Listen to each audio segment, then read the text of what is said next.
ಉಪ್ಪಿನಗಡಿಯ ಪೆರ್ನೆಯಲ್ಲಿ ದನಕದ್ದು ಮಾಂಸ ಮಾಡಿದ ಘಟನೆಯನ್ನು ವಿರೋಧಿಸಿ ಸೆಪ್ಟೆಂಬರ್ 6ರಂದು ನಡೆದಿದ್ದ ಪ್ರತಿಭಟನೆಯಲ್ಲಿ ಪ್ರಚೋದನಕಾರಿಯಾಗಿ ಭಾಷಣ ಮಾಡಿದ್ದಾರೆ ಎಂಬ ಆರೋಪದ ಮೇಲೆ ಹಿಂದೂ ಸಂಘಟನೆ ಮುಖಂಡ ಗಣರಾಜ್ ಭಟ್ ಕೇದಿಲ ಅವರ ಮೇಲೆ ಉಪ್ಪಿನಗಡಿ ಪೊಲೀಸ್ ಠಾಣೆಯಲ್ಲಿ ಪ್ರಕರಣ ದಾಖಲಾಗಿದೆ.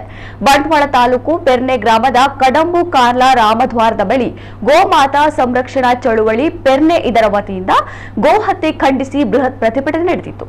ಈ ಪ್ರತಿಭಟನೆ ವೇಳೆ ಗಣರಾಜ್ ಭಟ್ ಕೇದಿಲ ಎಂಬವರು ಸ್ಥಳೀಯವಾಗಿ ಧಾರ್ಮಿಕ ಹಾಗೂ ಸಾಮುದಾಯಿಕವಾಗಿ ದ್ವೇಷ ಭಾವನೆ ಹುಟ್ಟಿಸುವ ರೀತಿಯಲ್ಲಿ ಗುಂಪುಗಳ ಸಮುದಾಯಗಳ ಮಧ್ಯೆ ವೈಮನಸ್ಸು ಬೆಳೆಸುವಂತೆ ಪ್ರತಿಭಟನಾಕಾರರನ್ನ ಉದ್ದೇಶಿಸಿ ಪ್ರಚೋದನಕಾರಿಯಾಗಿ ಭಾಷಣ ಮಾಡಿದ್ದಾರೆ ಎಂದು ಆರೋಪಿಸಲಾಗಿತ್ತು.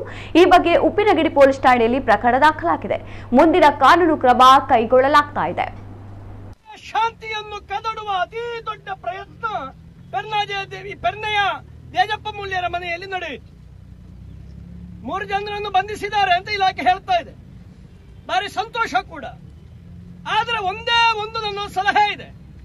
ಈಗ ಬಂಧಿಸಿದವರೇ ನೈಜ ಆರೋಪಿಗಳು ಹೌದು ಅಂತ ಆದ್ರೆ ನಿಮ್ಮ ಮಾಜರು ಬಹಳ ಪಾರದರ್ಶಕವಾಗಿ ನಡೀಬೇಕು.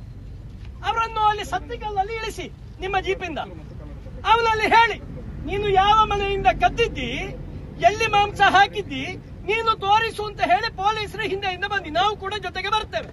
ಎಲ್ಲಿ ಹಿಂದೂಗಳಿಗೆ ಅನ್ಯಾಯ